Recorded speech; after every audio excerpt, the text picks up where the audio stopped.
High, আশা করি সবাই ভালো আছেন। আমরা আজকে চলে আসলাম চট্টগ্রামের ঐতিহ্যবাহী বুড়াখালী মন্দিরে। আমরা আজকে জানব বুড়াখালী মায়ের প্রতিষ্ঠা কিভাবে হয়। চট্টগ্রাম শহর থেকে কিছুটা দূরে পটিয়া উপজেলায় দলঘাট গ্রামে এই মন্দির উপস্থিত। প্রায় 470 বছরের পুরাতন এই মন্দিরটি তৎকালীন জমিদার রাজা রাম দত্ত স্বপ্ন দেখে এই মন্দির প্রতিষ্ঠা করেন। জমিদার রাজা রাম দত্ত স্বপ্ন দেখে যে দেবী নিম্বিকে আছেন, ফলে স্বপ্নের সূত্র ধরে তিনি একটি নিম্বিকের কাঠ দিয়ে মা কালীর মূর্তি তৈরি করিয়ে উক্ত গ্রামে স্থাপন করেন এবং ওই মন্দিরটি দেবী মা বুড়াখালী নামে পরিচিতি পান। তিনি আরও ভাবেন যে কাঠে বাঁচে মানুষের প্রাণ, সেই কাঠ দিয়ে প্রতিষ্ঠিত হবে মা দেবীর প্রাণ।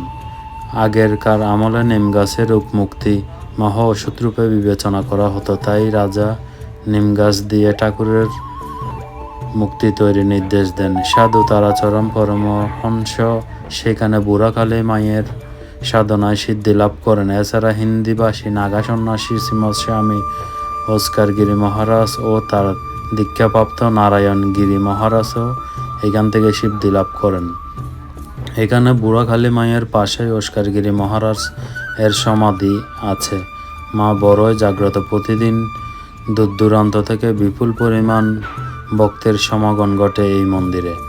দেশের প্রত্যন্ত অঞ্চলের বহু লোক নানা মনস্কামনা নিয়ে মা বুড়াখালী মায়ের মন্দিরে পূজা দিতে আসেন। এছাড়াও শনি, মঙ্গলবার ও অমাবস্যা তিথিতে মায়ের বিশেষ পূজা করা হয় বলে জানা গেছে এবং বিশেষ করে প্রতি বছর কালী পূজার সময় ঘোর অমাবস্যায় এখানে মায়ের বিশেষ আরাধনা করা হয় এবং প্রচুর পরিমাণ মানুষের সমাগম হয় বলে আমরা জানতে পারি এবং আমরাও প্রায় ওই মন্দিরে গিয়ে থাকি, কারণ আমাদের ওখানে গেলে এক ধরনের শান্তি অনুভব হয় এবং মায়ের মুখখানা যখন আমরা দেখি তখন আমাদের মনে এক শান্তির বাতাস বয়।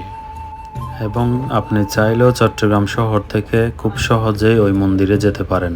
চট্টগ্রাম নতুন ব্রিজ হইতে পটিয়াগামী বাসে করে আপনি থানার মোড় নেমে ওখান থেকে সিএনজি বা অটোরিকশা যোগে আপনি দলঘাট বুড়াখালী মায়ের মন্দির বললে আপনাকে যে কোনো কেউ নিয়ে যাবে। শ্যামা মা কি আমার কালো রে, শ্যামা মা কি আমার কালো, লোকে বলে কালী কালো, আমার মন তো বলে না কালো রে। কালো রূপে দিগম্বরী, কালো রূপে দিগম্বরী, হৃদি পদ্ম করে মোরালো।